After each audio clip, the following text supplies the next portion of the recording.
sister Betsy and I were kids, our family lived for a while in a charming old farmhouse. We loved exploring its dusty corners and climbing the apple tree in the backyard. But our favorite thing was the ghost. We called her mother because she seemed so kind and nurturing. Some mornings, Betsy and I would wake up, and on each of our nightstands, we would find a cup that hadn't been there the night before. Mother had left them there, worried that we would get thirsty during the night. She just wanted to take care of us. Among the house's original furnishings was an antique wooden chair, which we kept against the back wall of the living room. Whenever we were preoccupied watching TV or playing a game, Mother would inch that chair forward across the room toward us. Sometimes she would manage to move it all the way to the center of the room. We always felt sad putting it back against the wall. Mother just wanted to be near us. Years later, long after we'd moved out, I found an old newspaper article about the farmhouse's original occupant, a widow. She had murdered her two children by giving them each a cup of poisoned milk before bed. Then she'd hanged herself. The article included a photo of the farmhouse living room with a woman's body hanging from a beam. Beneath her, knocked over, was that old wooden chair, placed exactly in the center of the room.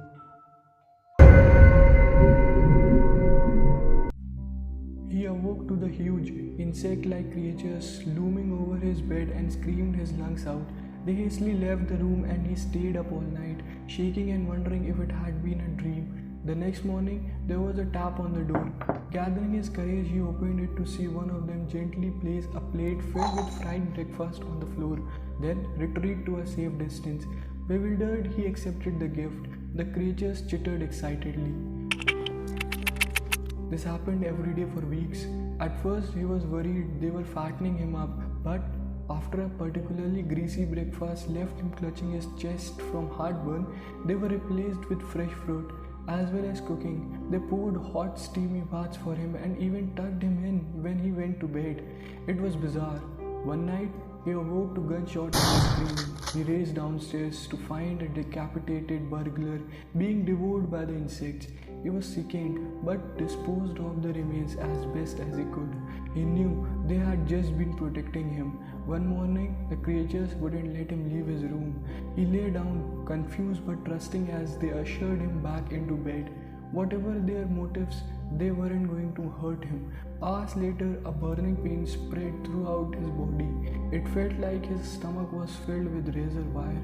The insects chittered as he spasmed and moaned.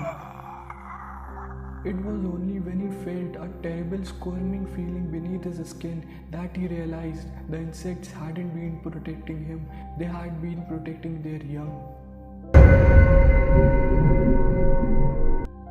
I hate it when my brother Charlie has to go away. My parents constantly try to explain to me how sick he is, that I'm lucky for having a brain where all the chemicals flow properly to their destinations like undammed rivers.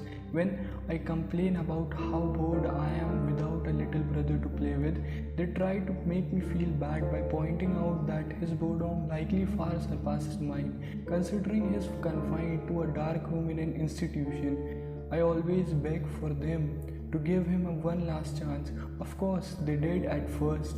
Charlie had been back home several times, each shorter in duration than the last. Every time without fail, it all starts again. The neighborhood cats with gouged out eyes showing up in his toy chest.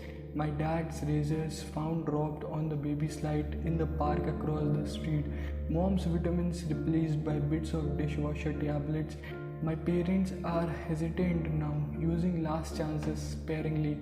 They say his disorder makes him charming, makes it easy for him to fake normalcy, and to trick the doctors who care for him into thinking he is ready for rehabilitation. That I will just have to put up with my boredom if it means staying safe from him. I hate it when Charlie has to go away. It makes me have to pretend to be good until he's back.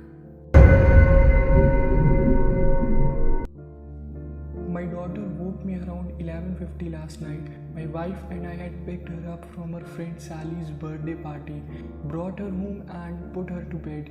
My wife went into the bedroom to read while I fell asleep watching the Braves game. Daddy, she whispered, tugging my shirt sleeve. Guess how old I am going to be next month? I don't know, Beauty, I said as I slipped on my glasses. How old? She smiled and held up four fingers. It is 7:30 now. My wife and I had been up with her for almost 8 hours. She still refuses to tell us where she got them.